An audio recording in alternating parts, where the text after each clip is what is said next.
লাউ চিংড়ি বাঙালির এমন একটা পদ যেটা প্রত্যেকটা বাড়িতেই তৈরি হয়। আজ আমরা দেখাবো কিভাবে আমার বাড়িতে লাউ চিংড়ি হয়।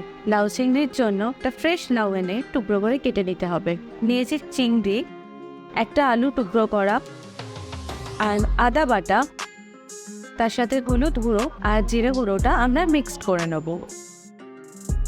এবার চিংড়ি মাছটাতে হলুদ গুঁড়ো আর নুন দিয়ে ম্যারিনেট করে রাখবো। একটা কড়াইতে তেল দিয়ে চিংড়ি মাছগুলো ভালো করে ভেজে নেব। মাছ ভাজার ওই তেলটা আমরা রেখে দেবো, কারণ ওই তেলটাতে লাউ চিংড়িটা করলে আরও টেস্ট হবে।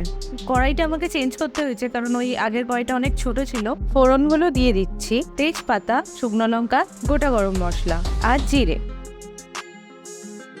এবার আলুগুলো দিয়ে ভালো করে ফ্রাই করে নেব। তোমরা যারা লাউ চিংড়িতে আলু পছন্দ করো না তারা নাও দিতে পারো। আলুটা মোটামুটি ভাজা হয়ে এলে আদা বাটার যে মশলাটা করে রাখা হয়েছিল এটা দিয়ে দিলাম। মশলাটা ভাজা হয়ে গেলে লাউটা দিয়ে দেব। মশলাটার সাথে লাউটাকে ভালো করে মিক্সড করে নেব। লাউ চিংড়ি করার সময় জলের পরিমাণটা একটু বুঝে দেবেন। লাউ থেকে এমনিই জল বেরোয়, প্রয়োজন খুব না হলে লাউতে এক্সট্রা করে বাইরে থেকে জল অ্যাড করবেন না। লাউটা ভালো করে মিক্সড করার পর একটু নুন দিয়ে আমরা আবার লাউটাকে মিক্সড করে নেব। এবার লাউটাকে কিছুক্ষণের জন্য ঢাকা দিয়ে রাখবো। আমি 5 মিনিট পর ঢাকনাটা উঠিয়েছি, দেখতেই পাচ্ছেন অনেকটা জল বেরিয়েছে লাউ থেকে। আবার ঢাকা দিয়ে আমরা 10 মিনিটের জন্য রাখবো। 10 মিনিট পর দেখতেই পাচ্ছেন লাউটা অনেকটা সেদ্ধ হয়ে এসছে। এবার ভেজে রাখা চিংড়ি মাছগুলো দিয়ে দিতে হবে।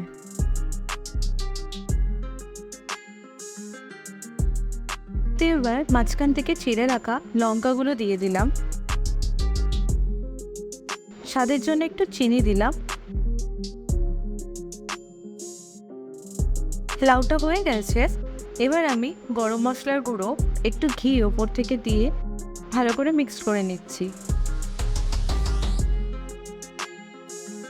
মিক্সড হয়ে গেলে এটাকে 10 মিনিটের জন্য আমি একটু রেস্ট করতে দেব।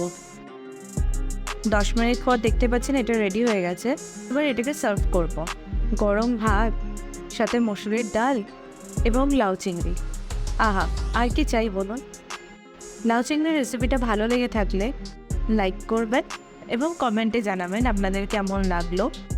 আর আমার চ্যানেলটিকে সাবস্ক্রাইব করে দেবেন, সাথে বেল আইকনটি প্রেস করে দেবেন যাতে ভবিষ্যতে নতুন ভিডিও আসলে আপনাদের কাছে নোটিফিকেশন চলে যায়। সবাই ভালো থাকবেন, সুস্থ থাকবেন।